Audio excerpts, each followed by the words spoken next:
Welcome back to the My Tesla channel. My name is Jeremiah, and this is a video that I've been meaning to make for a while, and well, I'm finally doing it. How to properly set up your Tesla. We're going to be going through all the settings, what each setting does, which ones you should enable, just a full deep dive. Now, even though this video is for the 3 and Y, if you're in an S or X, a lot of the settings are going to be the same. You're just going to have some additional options. So throw this video up on your Tesla screen while you're adjusting your settings. It's gonna be a long one, and let's get started. Also, thank you to Masterworks for sponsoring this video, but more on them later. So I do want to go ahead and mention that we're not going to be diving into like every single app. There'd just be no point for me to show you a deep dive into the Spotify app or the phone app. We would be here forever if I did that.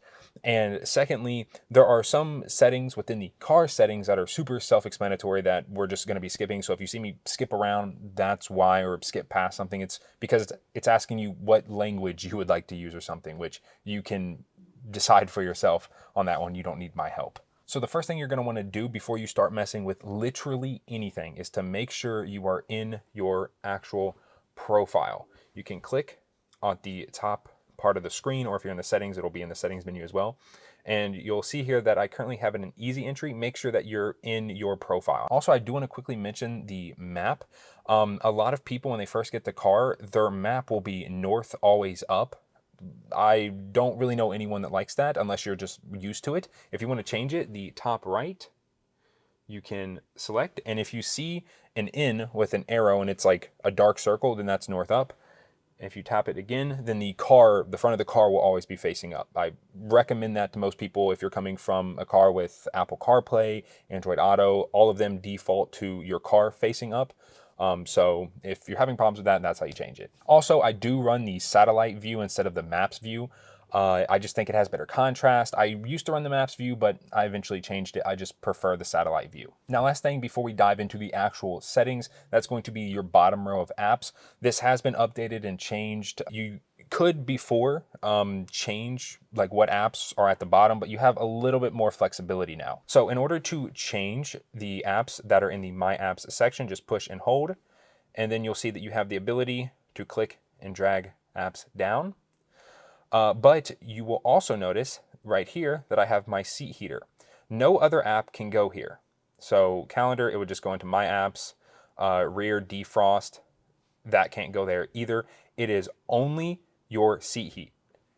If I try to put the steering wheel, nothing. So just remember that only the seat heater can go in this special little section right here. And I don't have anyone in the right seat, but if someone was in the passenger seat, the right one would pop up down through here as well. You can only have a max of 5 apps in the My Apps section, and you need to at least have one recent app. I don't know why Tesla does that. I would prefer to have no recents and just have all of my main apps, because majority of these apps I don't ever use, and there's 4 or 5 that I use constantly. The big 3 that I would recommend would be your music service of choice, so Spotify, Tidal, or Apple Music. Apple Music was recently added. The backup camera, and your energy graph. Okay, so with that out of the way, let's actually go ahead and dive into the car's settings. The first screen that you're going to see when opening up the car's settings in the bottom left by just clicking the car icon is going to be your controls page. Now, this is kind of confusing because every single control in here can be found either deeper in the settings or by doing manual presses on your stocks or whatever it might be. This is more of quick controls. It's what Tesla thinks that you would need in a pinch. I'm not really going to talk about any of this because, like I said, it can be found deeper into the settings. The only ones that I will quickly mention is going to be your headlights. So right here, you can see off, parking, on, auto high beams over there. If you were to pull the left stock in, those same settings appear down here. And you also have a setting for fog lights. Turn it on or off. And then same thing for wipers. Wipers, if you push the button on the left stock, those settings come up as well down here. One last thing, if you're ever wondering if your car is properly recording, whether that be the actual dash cam recording while you're driving or Sentry mode, you can just look here, and if you see a red dot, then that means it's recording. I currently have Sentry mode off. We'll talk about why later. So now getting into the first kind of big settings, like you're gonna feel this if you start changing it, it's going to be pedals and steering. And your first selection within there is going to be acceleration.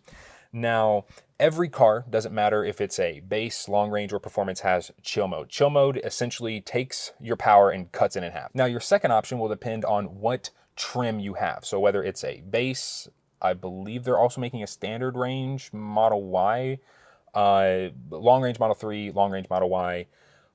If you have those, then you're going to have standard. If you have a performance, you're going to have sport. Unless you have a long range 3 or a long range Y with the $2,000 paid acceleration boost upgrade, then you're going to lose the standard option and you're now going to have sport. You cannot have chill, standard, and sport. I've been asking for it. People have been asking for it. We don't know why Tesla doesn't allow it, but they don't. Most people that I know will run their car in the highest setting, whether that being standard or sport. You paid for the whole accelerator, you might as well use the whole accelerator. The only time that I actually use chill is if it is really bad out, so like snow, slush, ice on the roads. This car has great traction control, and all Teslas do, assuming you have good tires, because it doesn't matter how good your traction control is on your car. If you don't have good winter tires, then it literally doesn't matter. But I would notice that I would only lose traction coming from a standstill, because all that instant power, instant torque going to the ground would cause me to start spinning. So I do use chill if the roads are really bad out, but besides that, I'm always in sport. And back when I owned my long range, I had it always in standard. Next option is going to be steering mode. Most people use standard. I do use sport just because, you know, it's a performance version and I do like how there's little slack in the wheel when turning. That's essentially all it is. It's just how much do I need to turn the wheel for the car to actually turn. The lower it is, the more slack you need to put into it. The higher it is, or the more toward the sport setting, the less you're going to need to put into the wheel. Next up, we have stopping mode. And this is where true one pedal driving really comes into play.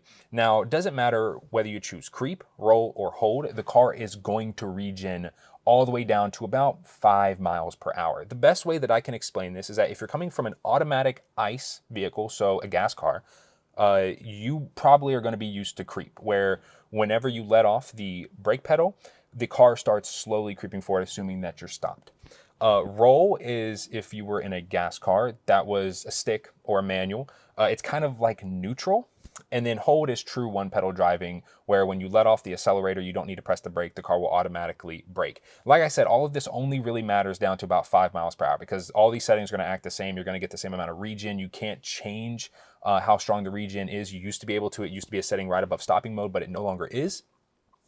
And what I will say about this is that if it's your very first time, like if you're driving it home from picking it up, you might want to go with creep, just because most people are coming from automatic gas cars. If you're coming from a stick, then I guess you could do roll. I've never actually used roll, but you can do that. But I would really recommend just diving right into the deep end, right into hold. Essentially, once you get down below 5 miles per hour, the car will continue to slow.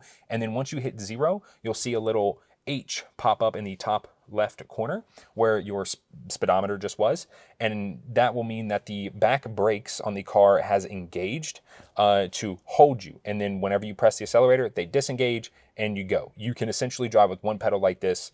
I would say it takes about a week to get used to, if that, and a few weeks to a month to fully master it. Next option is actually going to be a new option, and that's going to be apply brakes when regenerative braking is limited. We can go ahead and pull up. You all can see exactly what it says.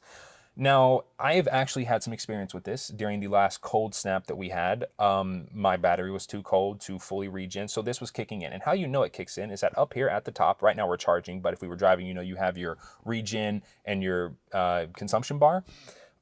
Whenever it would be regenning, you'd have the green, and then you would see gray come out of it. And that's essentially the car trying to blend your actual brakes in with regen. It's pretty good, right? But there is a hiccup there whenever the real brakes engage, because you'll slowly start, you know, decelerating, and then you'll kind of feel a little, like it's not that aggressive, but that's kind of what it feels like. The car's, and then it'll be smooth again. But I do keep this on. I do like it. Ever since turning this on, I never get dots on the left-hand side, on the regen side, which is an indicator that your battery is cold or that you're at 100%.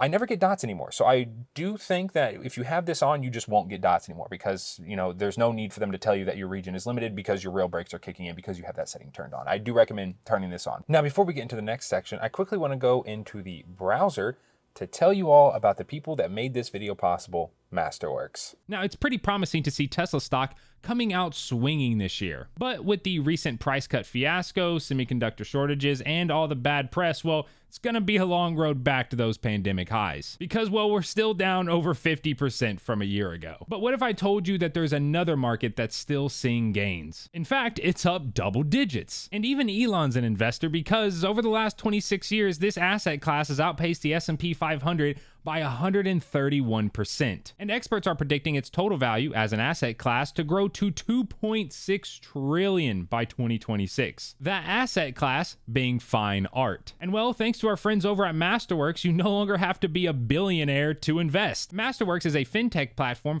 based in NYC's financial district. And they've changed the investing game by paying out tens of millions of dollars in total to their investors in 2022 alone. Some of that to you all. And Masterworks isn't slowing down because their last 3 sales delivered net returns of 10%, 13%, and 35% to people like us. It's no wonder CNN, CNBC, and the Wall Street Journal are raving about them. They've performed so well that there's actually a wait list for their platform right now, but with the link in the description, you can skip it. So make sure you check out Masterworks. It's an opportunity that we cannot afford to ignore in this climate. Next up, we have charging, and I'm going to be upfront and say that you should not adjust your car's charging limit in the car itself. You can't get, accurate. It's, if you pull it, like, it doesn't tell you like what percentage you're actually setting it to. Just do that in the app. After that, you have charge current at this location. Don't ever touch this. The car's automatically going to do it based on what you're plugged into. And then finally, in this section, we have scheduled departure and scheduled start charging. You can use this. I personally do not. I tried to get this to work. I wanted it to stop charging at a certain time and start charging at a certain time. I just didn't want it charging during my on peak. And there is an option in there to actually, if you switch to scheduled departure, you hit schedule, then you hit settings, you'll see that you have an off peak charging option. You can turn it on down here. Oh, you have to turn off scheduled charging. It never worked for me. Like, it never ever worked. It would still charge whenever I told it, hey, like, this is my on peak time. So I eventually just set up a third-party app, Teslafy. I tell it when it can and can't charge, and it does it like clockwork. I'm always charging during off peak. This is kind of a mess down here. Next up, let's go ahead and hop into the autopilot setting. Now, depending on what your vehicle has will depend on what you see in here. If your vehicle just has basic autopilot, then it's gonna look just like mine. If your vehicle has FSD, it's gonna have more options. If your vehicle has FSD and beta, it's gonna have even more options. But a majority of people, they don't buy FSD or they don't get beta. Most people just have standard autopilot. Make sure your auto steer is on. This just makes it to where the car can actually go into autopilot and will start steering for you. Next up is full self-driving visualization preview. This just gives you all of the fun little graphics when your car's driving, showing other cars, showing the lines, all of that good stuff. Turn that on. There's no point to have it off. Next up, we have set speed. Now, set speed, you can either, whenever you engage autopilot, you can either have it immediately go to the speed limit or you can have it do your current speed. So I know, for example, when I first got my Tesla, I did not like the fact that if I was in a 55 and I was kind of speeding up from a 30, I wanted to engage it first, make sure it was good, and then manually turn up the speed. Now that I've gotten used to it, I'll just have it set to the speed limit. So this means if you're doing 30, you're in a 55, you engage autopilot, it'll immediately bump you up to 55 and the car will slowly start to accelerate. Now you can also apply an offset to this. So let's say you have an offset of +5. And you're in a 55, whenever you turn it on, it's going to allow the car to go up to 60. If you're on the percentage side, because maybe you do a +10 or you like to do a round 10 over, maybe you don't want to do 35 and a 25, right? That's a lot worse than doing, 80 and a 70, right? Because 25s are normally like school zones and stuff. You don't want to be speeding there. So a percent offset can be a little bit better, right? Because 25 +10, you're doing roughly 28 miles per hour, which is a lot better than 35. But when you get up to 70, now you're doing 77, which is pretty close to 80. So I actually personally do use percentage, and I use about a +10% offset. Next up, we have automatic blind spot camera. I do recommend you turn this on. It just means that whenever you turn on your turn signal, it will pop up. And you can actually move this around. So right now I have my left turn signal on, so it's showing the left side of the car. You can move it down here. You can move it up here. You can move it over here. You can get rid of it by pressing the X. Turn that on. Blind spot collision warning chime. I'll let you go ahead and read that. Essentially, if you're leaving your lane and you're about to hit something, it's just going to start beeping at you. I recommend leaving this on. Next up, we have speed limit warning. I see a lot of people, they don't talk about this because they don't know how it works. So I'm going to tell you how it works. If you have it off, nothing's going to happen. Literally nothing. If you have it on display, what this means is that, let's say that you're in a 55, right? And you're doing 50. The little speed limit icon that's up right here, it's going to kind of be gray as if it's in the background. And then the second, assuming that your offset is 0, right? The second that you start going 56, it's going to brighten up and get more white. It's just going to get brighter. And that's what that is. It's like, hey, now you're speeding. Of course, if you have it on a offset of +5, then in that same 55, it's not going to brighten up until you get past 60, because now it has an offset of 5. Now, you can also have an absolute, which I don't know why you would run absolute, because let's say you have an absolute of 50 miles per hour, it's always going to brighten up on you. Doesn't matter if you're going 60 and a 70, right? Because you have a absolute of 50 miles per hour. I don't run that one. I run relative, and I normally run a +10, so it's only going to get brighter if I'm doing 10 over. It's like, hey, you know, you're already speeding. You should probably slow it down. Now, chime, big challenge right here. I challenge one of you all to do a week on chime with a +0 offset. You're not going to last. It beeps at you, and it's very loud, and it's very annoying. So I don't recommend you run chime, but you can if you'd like. And then finally, we have forward collision warning. I set this on early. I want to be notified as soon as possible, as early as possible, like, hey, like you're about to rear end someone. Lane departure avoidance. You can either have it off, warning, or assist. Assist is where it's going to, like, the car is going to put you back in your lane. Warning is where it's just kind of going to like beep at you like, hey, you're leaving the lane. I recommend running assist, but you can also run warning if you'd like. Next up, we have emergency lane departure avoidance. Turn that on. Automatic emergency braking, of course, turn that on. Obstacle aware acceleration. If you're not sure what this does, theoretically, if let's say you're at a stoplight and there's a car in front of you, and let's say you go to reach in the back for something and your foot accidentally goes to the floor, like just pedal to the metal, it should theoretically stop you from moving. I'm not going to test it personally, but I have read stories and instances about this saving people's butts because, you know, they were in front of a wall and they accidentally stomped their accelerator and the car's like, oh, nope, can't do that. So I recommend leaving this on. Next up, we have traffic aware cruise control chime. This is relatively new within the past year or so. Essentially, whenever you double tap down on the stock to go into autopilot, if you were to instead do only once instead of twice for autopilot, you would enter traffic aware cruise control, or TAC. It used to not beep at you. So a lot of people would think they're in autopilot, but they're not. They would be in traffic aware cruise control, so the car wouldn't automatically start steering. This happened to me a bunch. So it is really nice that now whenever you push down only once, or you mistakenly go into traffic aware cruise control instead of autopilot, it's only going to beep once. So it's like, hey, like you're not in autopilot because autopilot's 2 beeps. So I recommend leaving this on. And then finally, green traffic light chime. I'm so happy that they bought this out of FSD. This used to only be an FSD feature, which never made sense to me because if you're in FSD, it doesn't chime at you anyway. Like if you're in beta, it just automatically goes on a green light. So this was only ever viable if you were driving manually. But thankfully that it's now here in standard autopilot. It's included with every car. Essentially, whenever you're at a red light and it turns green, if you don't move after about a second, it's going to ding.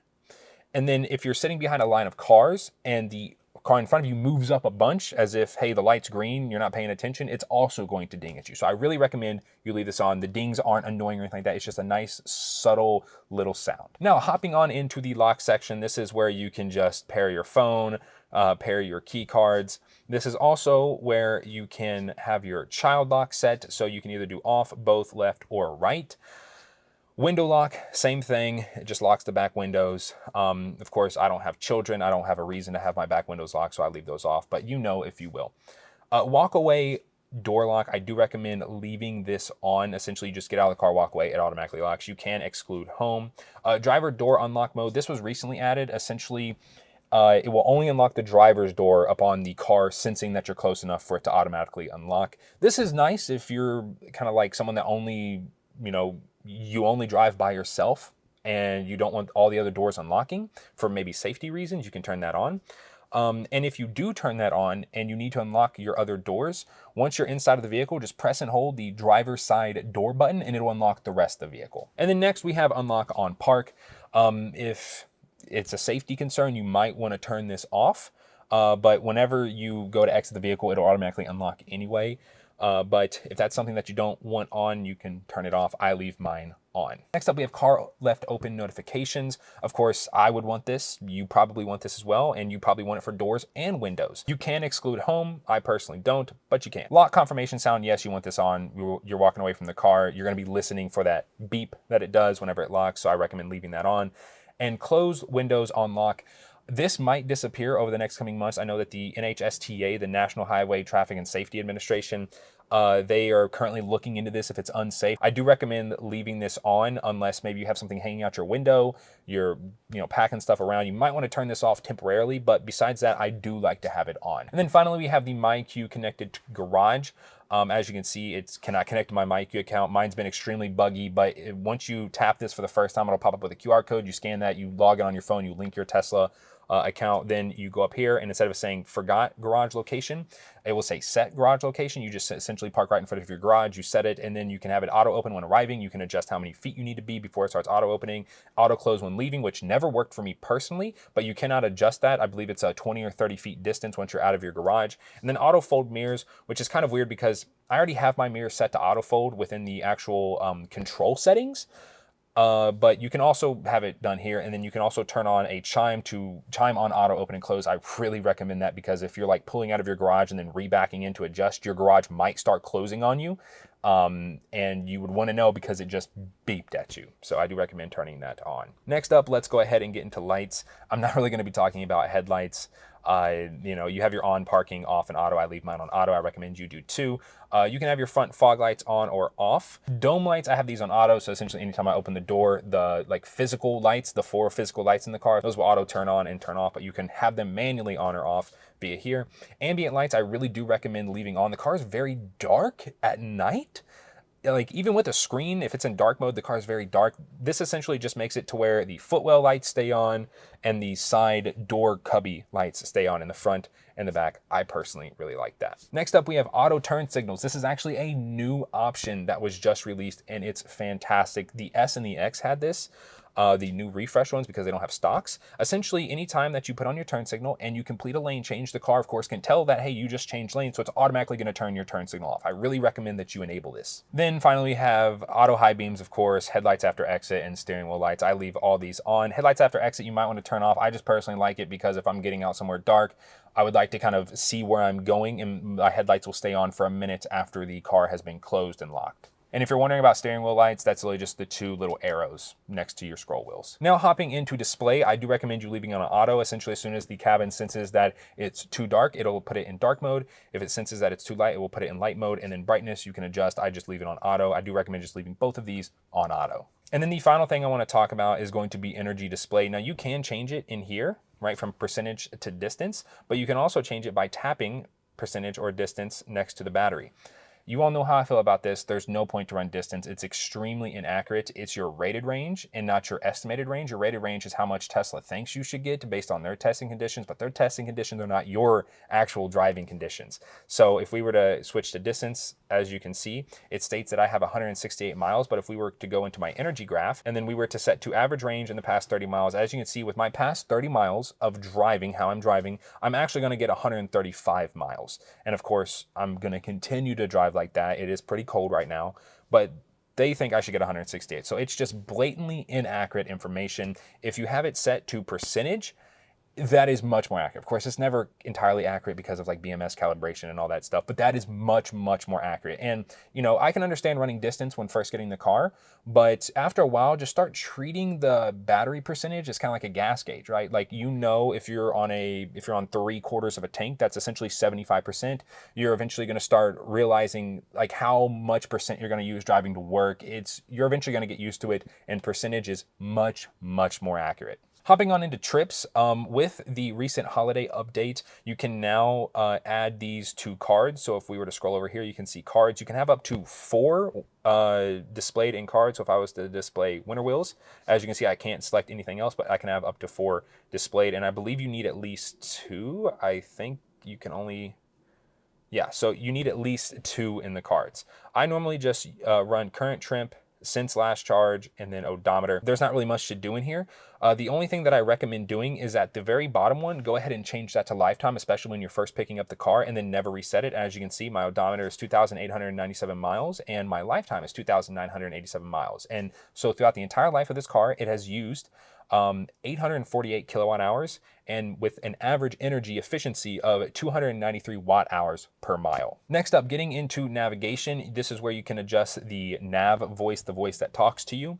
Now, this isn't the only way to adjust it. Whenever it starts speaking to you, like you're en route and it starts speaking to you, before it stops, if you were to quickly scroll up or down on the volume wheel, you can also adjust the volume there. I personally like to leave mine at the lowest setting, or the third setting up. So it's still pretty low because I still want to hear it, but I don't want it, completely drowning out my music, because your music will lower itself a little bit so you can actually hear the navigation. Next up, we have automatic navigation. I know some people don't use this. I personally use it only for the calendar events. So you can sync your car with your calendar via your phone. And then if you have an appointment or something in your calendar, you get in the car around the time it's time to leave, the car's going to automatically navigate you there. You don't even need to put it in. I find that very nice. Some people also use it for home and work, but you probably already have a certain way that you get there. You don't need the car telling you. Next up is going to be trip planner. You should 100% have this on, because if you're not going to make it to a destination, the car is going to route you to a supercharger. You want that on. Then we have online routing. This is just going to find the fastest possible way to actually get to your destination. And you can set how much time you need to save for it to reroute to a different route. And then of course you have avoid ferries, tolls, and use HOV lanes. I don't have any of that stuff around me, but if you do, you can turn it on accordingly. Now, getting into safety, this is where you're going to find Sentry mode, dash cam, allowing mobile access, all that good stuff. Sentry mode, of course, leave it on. You want that. You can exclude home, work, or favorites in case you don't want it draining battery. I personally do exclude home because I am in a garage with a camera in the garage, so I don't need Sentry mode. But you can adjust that as you see fit, but I really do recommend turning Sentry mode on. Camera-based detection, of course, leave that on. Disable Sentry sounds. I've never heard the car make a sound, but I do know that they make sounds when Sentry mode activates and it doesn't sense the phone is close enough. So if that's annoying, you can turn it off. Live view via mobile app. If you would like to view the car's Sentry mode, like a live feed, you need to turn that on. I do recommend turning it on. Next up, we have Dashcam. Now I do have mine set on manual. So the only way that I'm saving Dashcam, remember, Dashcam is different than Sentry mode. Sentry mode does its own thing. It automatically saves all that good stuff as long as you have it on. Dashcam is while you're driving. So mine's on manual. I used to have it on honk, but where I'm from, it's custom to when you're driving by someone's house that to honk at them, right? Hopefully that's not just me. So I was finding a bunch of just random clips on honk. So I actually switched mine to manual. So if you are on manual, then just going into your controls, hit the recording and it will save. And that's how that works, or that's how manual works. If you are in auto, then it will automatically save clips if it thinks that there's a crash detected. And of course on honk, I've already talked about that. I personally use manual, but most people I know use auto and honk. Next up, we have allow mobile access. Of course, you're going to want to do this. If you don't, then you literally can't control your car from your phone, which is like one of the best reasons about having a Tesla. Now we have pin to drive and glove box pin. I highly recommend you use pin to drive. I mean, when you're out and about, you're probably not taking your keys out of your pocket for someone to potentially steal. But if someone sees that you have a Tesla and your phone's just sitting on the table, they can quickly swipe it and run out to your car, start it, especially if they know how they work, and they can just drive away. So I really recommend you have pin to drive. I know a lot of people are like, but people that are in my car can see my pin. Well, it's like, well, you're not hiding your pin from your friends because your friends aren't going to steal your car. And if that's a possibility, you should probably get different friends. It is more to stop just complete random strangers saying, oh, he has a Tesla. 99% of people have a phone key set up. I'm going to steal his phone because that's much easier than stealing his keys, which are always in his pocket. And then I'm going to go steal his car. Highly recommend you have pin to drive set up. Glove box pin, that's completely optional. I personally do have mine set up because whenever I pull in somewhere, I always take my radar detector down. Leaving a radar detector up is just a great way to ask to get smash and grabbed. And I put it in my locked glove box. Same thing with my firearm. If I'm going into a building where I just cannot legally bring it, I will put it in a locked glove box. Next up, you have speed limit mode. So if you're letting your 16-year-old son borrow your Tesla for prom night, you can enable speed limit mode so he's not doing 130 on the freeway. Next up, we have cabin overheat protection. Leaving this on will drain more battery if you're out in the hot sun, but it will also keep the cabin from getting extremely hot. I don't recommend having it below 100 because it'll just keep kicking on and keep using energy. I do recommend setting it to 100 if you are going to leave it on. If you do set no AC, then it's just going to, I believe, vent the windows. But yeah, you can turn it off. If you do have it on, I recommend having it at 100. And then our final option is going to be security alarm. You can't turn that off. Park assist chimes. I don't think 2023 cars without USSS have this option. But this essentially just makes it to where the car beeps as you're backing up. It's like, hey, you're getting a little too close to this. Hey, you're getting a little too close to that. It just helps you out. Joe mode was made because some guy on Twitter named Joe was complaining that the beeps were too loud and they were waking up his kids. So if you turn this on, it's going to make all the beeps in the car quieter. And then finally, you have your parking brake. Parking brake, I've discussed this before. It's actually just your normal brake going into park. It's not like all 4 of your brakes are engaging or something. This is in case you want to do it via the screen. You can also do it via the stock. I've talked about this before. And then finally, power off, which you should never really need to use unless you're having a technical error or something on the screen, then you can use that. Service mode, there's nothing really to do in here. The only reason you should really use this is in case you need to see your tire PSI, which you can also do via the cards at the bottom. Remember, you do need to drive about 1/4 mile for it to start reading your PSI, and it will also tell you your recommended cold pressure, cold PSI for your front and your rear. Getting into software, there's nothing really to do in here either. Exclude turning on software update preferences or switching it to advanced, I should say. There's been some debate whether advanced actually does anything or not. I had both my long range and my performance in advanced. My long range never got updates. My performance has gotten every update essentially as soon as it comes out. So you can leave it on advanced if you'd like, if you really want to get those software updates. But those are the settings, what they do, and what I personally recommend. Now, if you have anything else to add that I might have missed, or you have any further questions, then drop a comment down below. If you're new around here and you want to see more Tesla related content like this video, then feel free to subscribe. I'd appreciate it. Drop a like if you enjoyed the video, as it really helps out the channel, and I will catch you all in the next one. Peace.